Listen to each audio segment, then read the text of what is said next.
I'm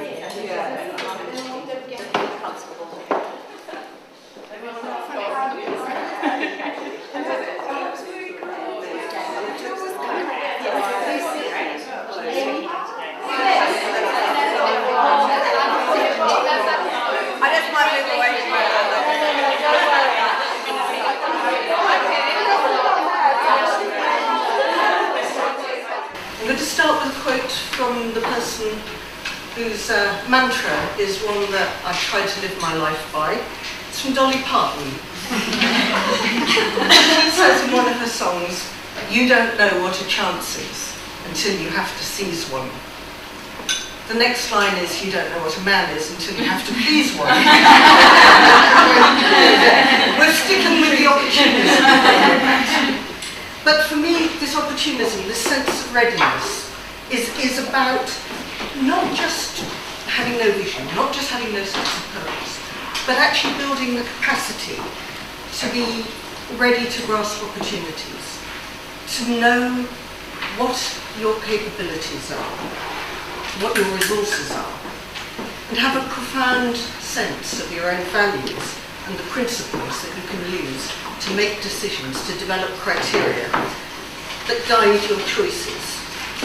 It's almost like having a pretty good sense of antennae to know and understand the context within which you're operating and to assess the potential of opportunities. I've been developing a program at Cass Business School where I'm a senior fellow to try to identify about a dozen of the most senior women in the not-for-profit world and get them ready for sitting on the boards of the corporate sector.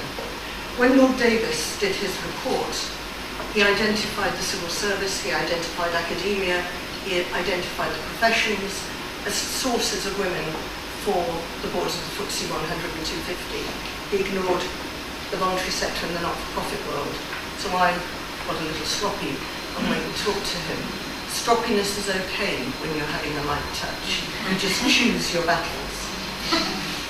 And in that one, I decided to choose one of the people who was saying some of the most powerful things and to say, what can we do about this? Can we use the media attention that comes through having the focus on women, use the fact that I'm at one of the named business schools, also connect that with what Lord Davis was doing.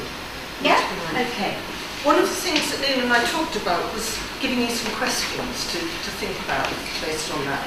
Because one of the things that I think quite often about women's leadership and leadership with a light touch is that it can be invisible.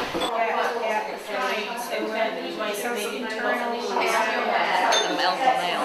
It's all about figures and, business growth. But people don't always know. It depends on what you're measuring. And again, it depends on where you're starting. It's trying to, you say, can you make sure it's done in that way? And then I'm practicing, can you make sure it's done in that way? And then you have to the sense of commonality and common purpose. Yeah. Brennan. If the leader has a light touch, what other qualities and skills are needed in the top team?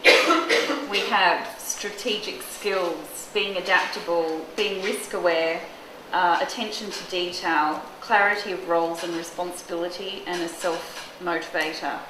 We also have a quote, "Don't mistake my kindness for weakness." Yes. As a leader. There's a fox here. Anyone feel like a fox?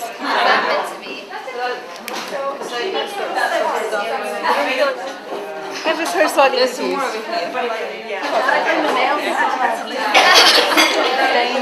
That's not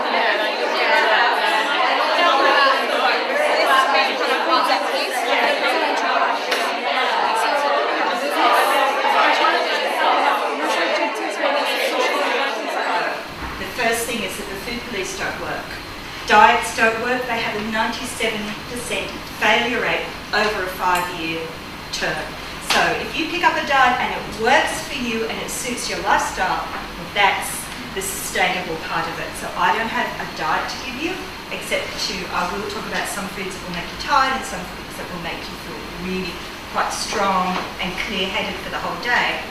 But the first thing that I would say is we need to throw out this very poisonous, very misogynist culture around women and food. Drop it on its head, and I want you to be as ruthless about feeding yourself as you are about some of the other business decisions you make, and I want you to become ferociously pragmatic.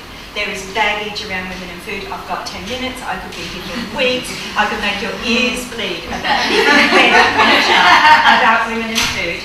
Take it from me, chuck it out, and start doing a gentle observation about what happens with you and food, and what makes you feel good, and what makes you feel tired.